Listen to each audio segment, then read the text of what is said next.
Good morning and welcome to Farm Factor. I'm your host, Jamie Bloom. On today's show, Kyle Bauer visits with Leland Brown, Regional Manager with Merck Animal Health. Next, enjoy our weekly Kansas Soybean update. Then Kyle is back with Dr. Tim Parks and Mark Corrigan, both also with Merck Animal Health.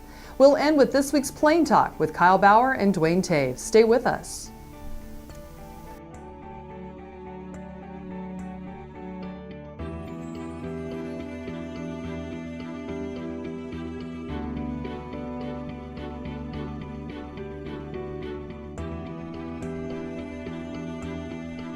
Closed captioning brought to you by Ag Promo Source. Together we grow.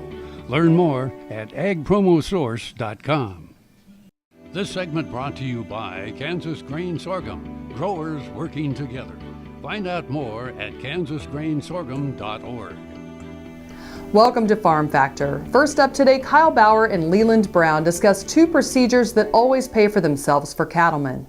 Hi, this is Kyle Bauer. I have the opportunity to visit with Leland Brown, Regional Manager with Merck.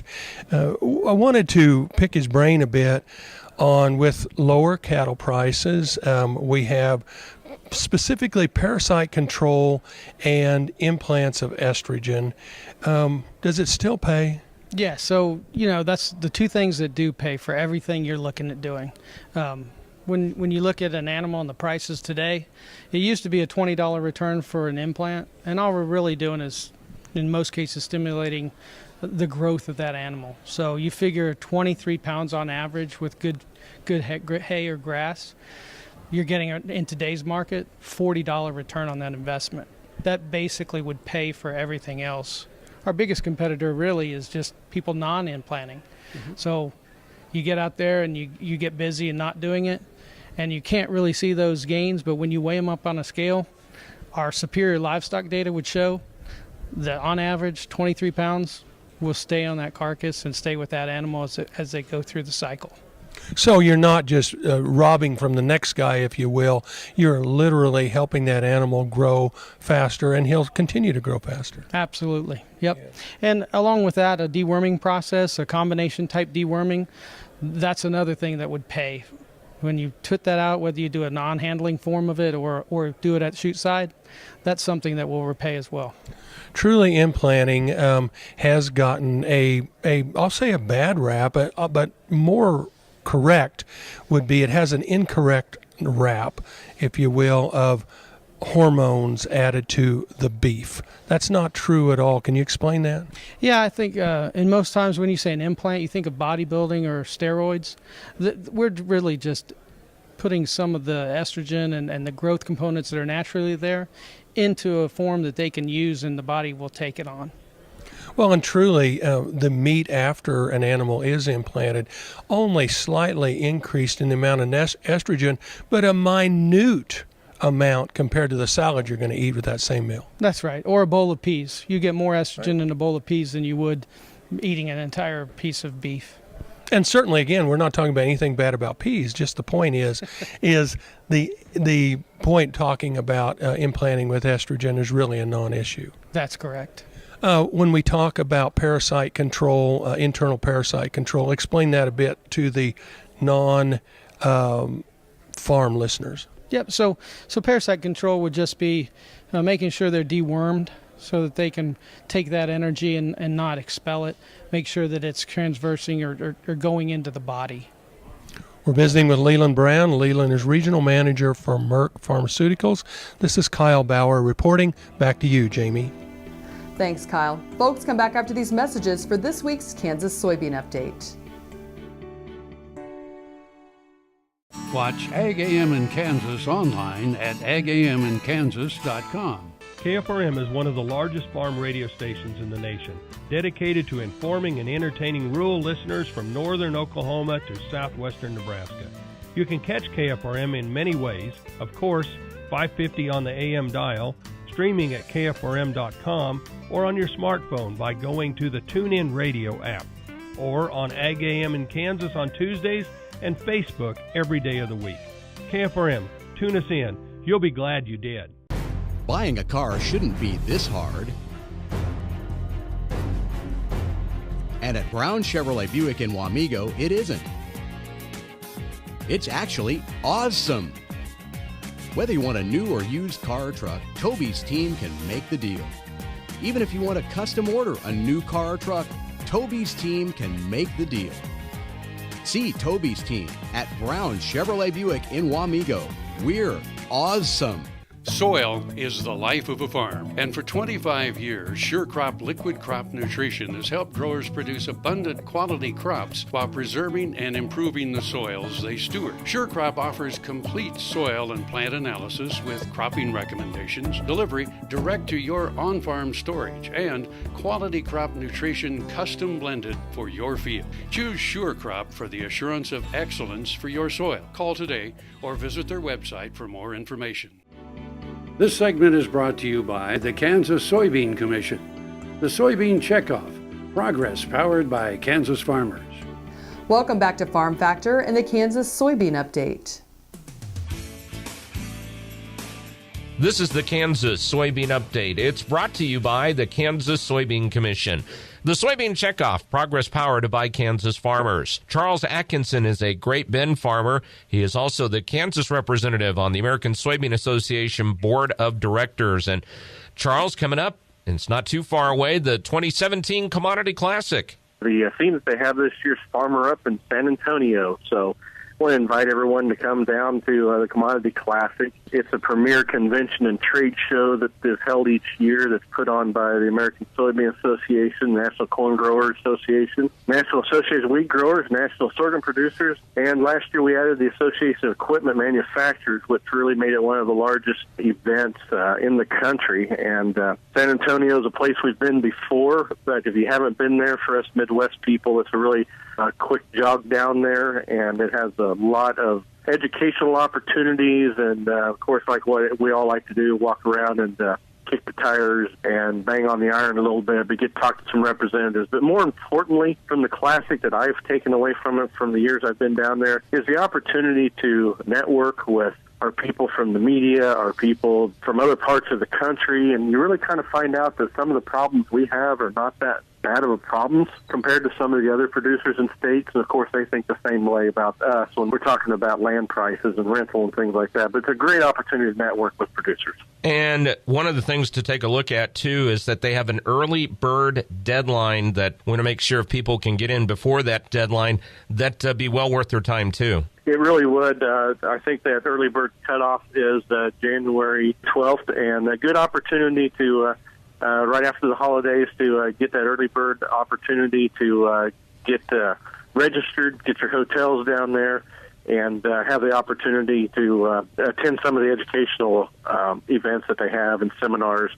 And I know that the associations all have their meetings, their annual meetings and stuff down there, so you can get more acquainted with that. And it really doesn't matter what crop you grow. This is just a great opportunity for producers to come see what's innovative for the next year.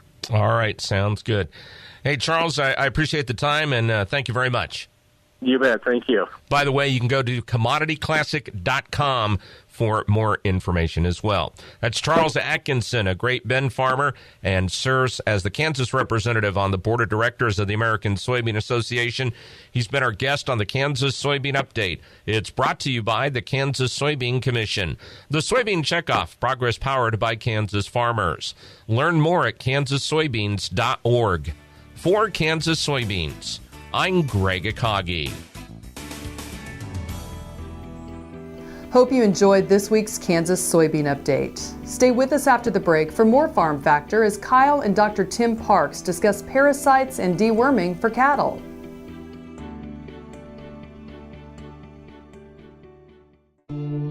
I will take action against herbicide-resistant weeds. I will know my weeds, and I will stop them before they go to seed.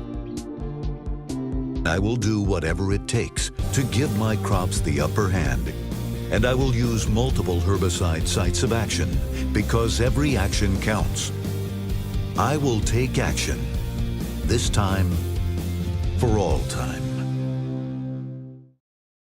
Valley Vet Supply is devoted to providing information and professional quality products at reasonable prices. Valley Vet Supply.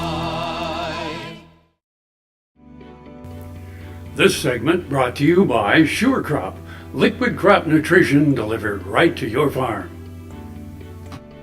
We're back. Now let's join Kyle and Dr. Parks. Hi, this is Kyle Bauer. I have the opportunity to visit with Dr. Tim Parks with Merck Animal Health. We're going to be talking about parasites and specifically deworming today.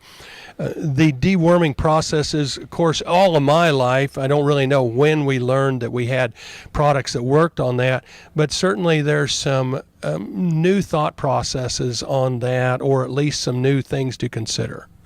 Yeah, Merck Animal Health has been working with, in conjunction with the University of Reno, Nevada at Reno.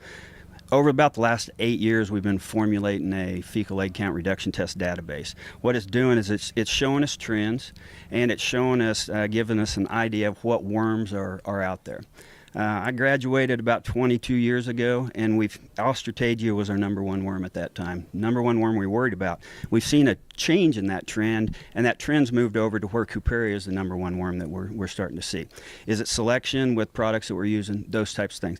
That's what this database has allowed us to do. We're finding these trends, but it's also showing us that there is the occurrence of some resistance taking place.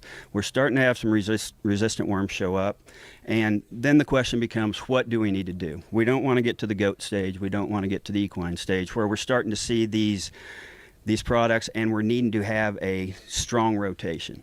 We have very few anthelmintics as we look at classes. We've got 3 classes, 2 of which are our main classes that we're going to utilize.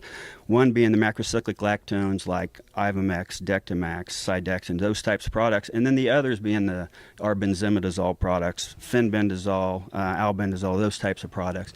The old white wormers, the products that involve a hook that people don't like to use anymore. So we've started looking at what's going on within these trends, and what we're finding is we're starting to see some resistance to certain macrocyclic lactones, and they're products that have been around for 20 years, and we're just starting to see that show up. USDA has been working with it. We had the opportunity to work with Dr. Lou Gasberry, who was he's retired from the USDA, lives up in Buffalo, Wyoming. He worked on some of these first resistance cases. And what he's finding is with the minimal classes of products that we have to work with in the cattle industry as far as looking at deworming cattle, he's found that if we'll use concurrent dewormers, we can increase our fecal egg count reduction, which means from the time we treat them, 14 days later, what have we done to the egg shed that's coming out of that animal?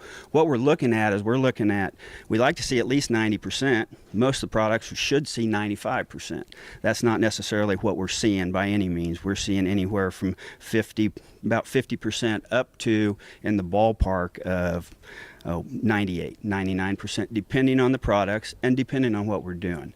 Concurrent deworming using 2 classes, a white wormer and a macrocyclic lactone, seems to be one that leaves the fewest amount of eggs out on the pasture, therefore reducing the reinfestation that takes place. So that's kind of a trend that we're seeing come out of USDA. That's kind of a trend that the parasitology groups have been looking at. The concurrent deworming may be an approach to help slow down resistance, because resistance is a big issue. We don't have a lot of new products in the pipeline that are showing up. We need to make sure the ones that we currently have work for us as long as we can get them to. Dr. Tim Parks with Merck Animal Health. This is Kyle Bauer reporting. Back to you, Jamie. Thanks, Kyle. Folks, stay tuned for Kyle's visit with Mark Corrigan from Merck Animal Health.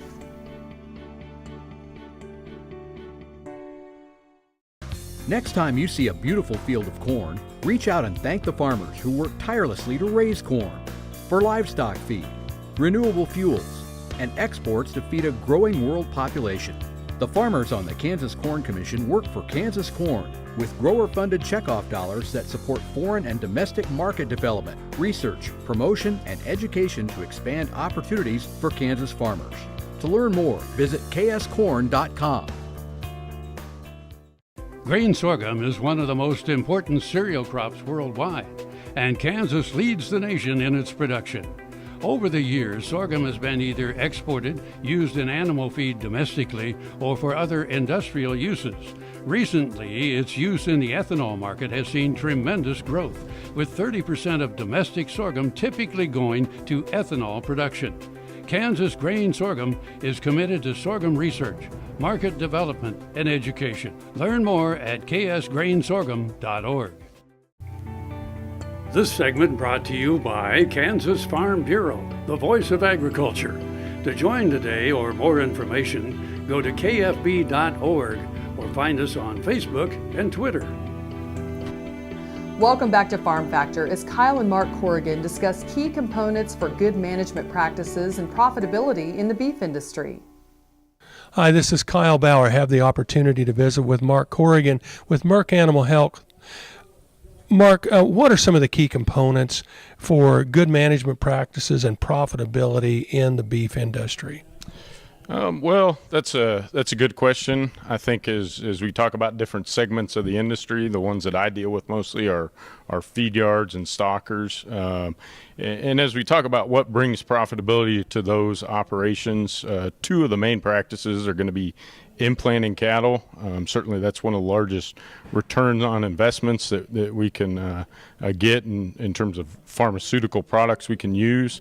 The other thing that I think is important to understand is proper deworming of cattle.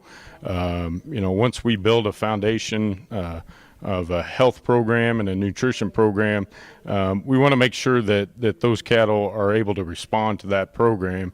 And if those cattle are heavily parasitized, they're just not going to be able to really respond to those programs the way that they should. And unlike exterior parasite control, interior you can't tell by looking, and yet that animal's struggling. Yes, that's very true. Certainly we can use some things like fecal egg count reduction tests to tell us about the efficacy and something about that animal's internal parasite load. But the reality is we just need to make sure that our program that we're using is able to deal with those parasites in a way that, again, is going to allow them to respond to whatever health or nutrition program that we've designed for them. And designing a program for the cattle makes a difference because it makes a difference where they've come from and their age and where they're going to go as to what you need to do. Yeah, that's very true. Certainly if we get animals in high stress situations, at times those animals are going to have different requirements. Certainly high stress animals consume less feed, so we're going to have to increase the concentration of certain nutrients in their feed so that we're sure to meet their requirements. So yeah, understanding something about where those cattle have come from and what they've been treated with or how they've been handled prior to when we get them is extremely important. One thing we don't realize as well is the parasite control adds to that stress on an animal, which affects performance. That's very true. I have a colleague that likes to say, they're called parasites for a reason. They don't do anything good for the animal. They increase or decrease intake in those animals. They increase their nutrient requirements, and then they also decrease the absorption of nutrients that those animals consume. So realistically, from that standpoint, a heavily parasitized animal actually needs even more nutrition, I guess you could say, than one that's not. We're visiting with Mark Corrigan. He is with Merck Animal Health. This is Kyle Bauer reporting. Back to you, Jamie. Come back after the break for this week's Plain Talk.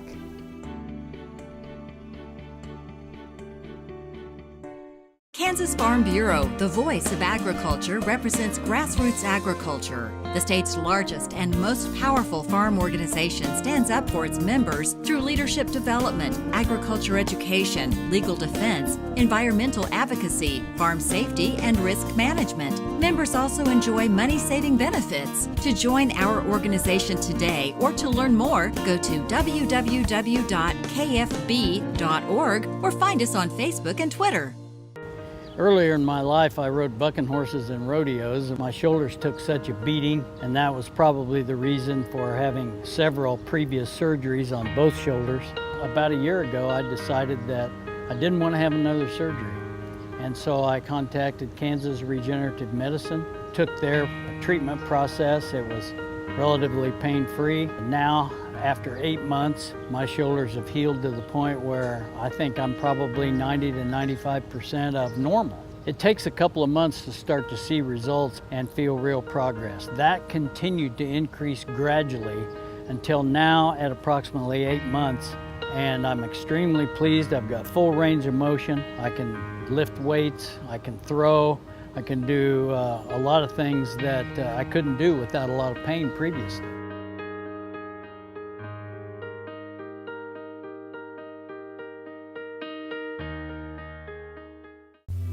This segment brought to you by Kansas Corn. Learn more at kscorn.com.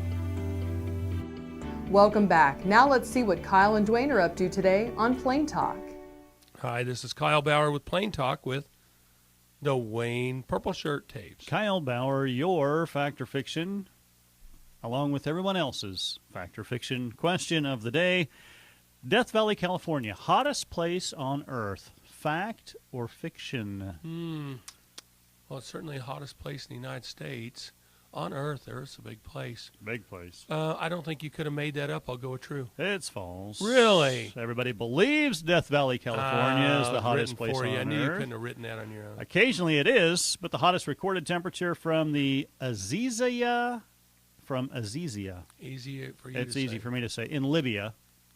See, I would have thought so too. Temperature but I didn't think you could make 136 degrees in 1922.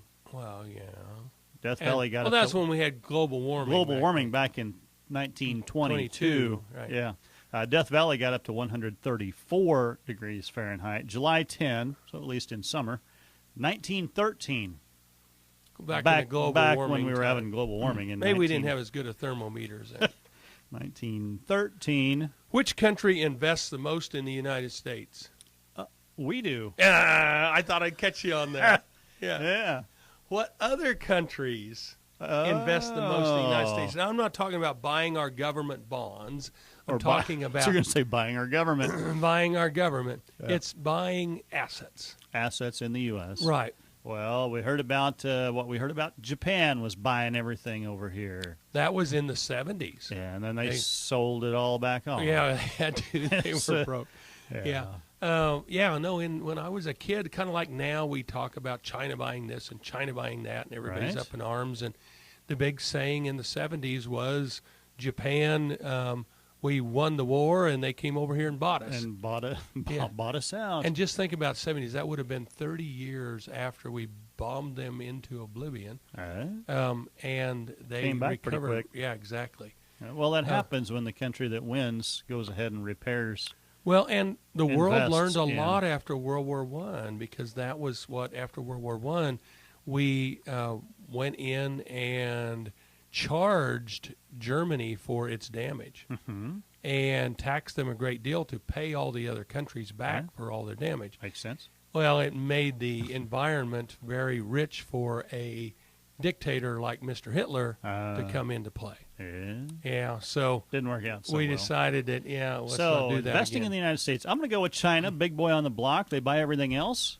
Yeah, no, they're not in the top 10. Really? Yeah, and I will tell you, the top 10 ends with the Virgin Islands. So the Virgin Islands are at number 10? China doesn't buy nothing here. Is less than the Virgin Islands. They buy commodities from here but invest nothing here. Well, not virtually. as much as, For instance, ChemChina right now is looking to buy Syngenta. Right. That's not here. That's not a U.S. That's company. a That's a Swiss company, right. Yeah. So they're buying a lot of assets around the world, but Just not necessarily not that here. much here. So what country is the most invested? I'll go with Germany. Germany is in the top 5. Really? Really, after you get past number 1, they really run close together. You got United Kingdom at $450 billion, and then she drops down to around $250 billion for everybody until you get the last two, and Virgin Islands and Belgium at $100 billion. Thanks for joining us. I'm your host, Jamie Bloom, and I hope you enjoyed today's show. See you next week on Farm Factor. We're here every Tuesday on Ag AM in Kansas.